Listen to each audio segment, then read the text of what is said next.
വിദ്യാഭ്യാസ മേഖലയിലെ സഭയുടെ ദൗത്യത്തെ ഓർമ്മിപ്പിച്ചുകൊണ്ട് ലിയോ 14 മാർപ്പാപ്പയുടെ പുതിയ പ്രബോധന രേഖ പുറത്തിറക്കി. വത്തിക്കാൻ കൗൺസിലിൻ്റെ ക്രിസ്തീയ വിദ്യാഭ്യാസത്തെക്കുറിച്ചുള്ള പ്രഖ്യാപനമായ ഗ്രാവിസിമും എഡ്യൂക്കാസ്യോനീസിൻ്റെ 60ാം വാർഷികത്തോടനുബന്ധിച്ചാണ് ലിയോ 14 മാർപ്പാപ്പ പ്രത്യാശയുടെ പുതിയ ഭൂപടങ്ങൾ രൂപകൽപ്പന ചെയ്യുക എന്ന പ്രബോധന രേഖ പുറത്തിറക്കിയത്. ഇതുമായി ബന്ധപ്പെട്ടുള്ള വാർത്താ വിശദാംശങ്ങൾ നമുക്ക് കാണാം.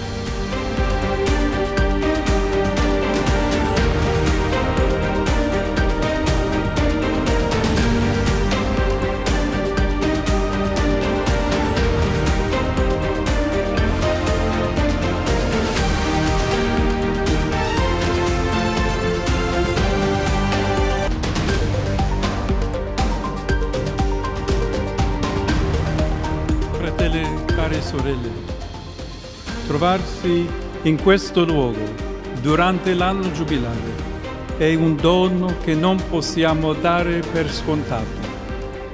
Lo è soprattutto perché il pellegrinaggio per attraversare la Porta Santa ci ricorda che la vita è viva solo se è in cammino, solo se sa compiere dei passaggi, cioè se è capace di fare Pasqua.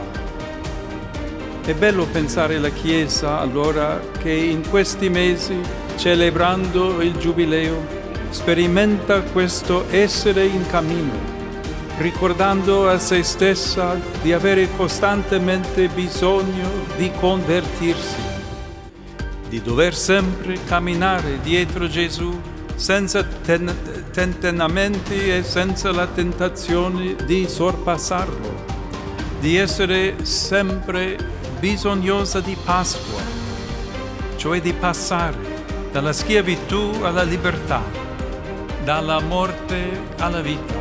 വിദ്യാഭ്യാസം എന്നത് കൂട്ടായ ഒരു പ്രവർത്തനമാണെന്നും അതിന് ആദ്യം തുടക്കം കുറിക്കേണ്ടത് കുടുംബത്തിൽ നിന്നാണെന്നും മാർപ്പാപ്പ വ്യക്തമാക്കി.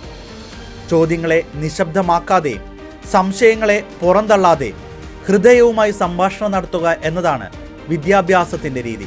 വിദ്യാഭ്യാസം തലമുറകളിലേക്ക് കൈമാറുന്ന സ്നേഹത്തിൻ്റെ ഒരു ദൗത്യമാണ്. ദ്രുതഗതിയിലുള്ള മാറ്റങ്ങളുടെയും ദിശാബോധമില്ലാത്ത അനിശ്ചിതത്വങ്ങളുടെയും പശ്ചാത്തലത്തിൽ വിദ്യാഭ്യാസ മേഖലകൾ ക്രിസ്തുവിൻ്റെ വചനത്താൽ നയിക്കപ്പെടാൻ അനുവദിക്കണം. എല്ലാറ്റിനെയും നവമാക്കുന്ന സുവിശേഷം വിദ്യാഭ്യാസത്തിൽ അറിവും അർത്ഥവും കൈമാറുന്നതിനുള്ള പുതിയ സാധ്യതകൾ തുറക്കുന്നു. യുദ്ധങ്ങൾ, കുടിയേറ്റങ്ങൾ, അസമത്വങ്ങൾ, ദാരിദ്ര്യം എന്നിങ്ങനെയുള്ള പ്രത്യേക സാഹചര്യങ്ങളിൽ വിദ്യാഭ്യാസ മേഖലയിൽ കൂടുതൽ പ്രതിബദ്ധതയോടെ സേവനം ചെയ്യുവാനുള്ള സഭയുടെ കടമയെയും ലേഖനം ഓർമ്മിപ്പിച്ചു. സാധാരണക്കാരുടെ വിദ്യാഭ്യാസത്തിനു വേണ്ടി സഭ നടത്തിയ അക്ഷീണമായ പ്രവർത്തനങ്ങളെ ചൂണ്ടിക്കാട്ടിയ മാർപ്പാപ്പ ദരിദ്രരുടെ വിദ്യാഭ്യാസം സഭയുടെ പ്രധാന ദൗത്യമാണെന്നും കൂടി പറഞ്ഞു.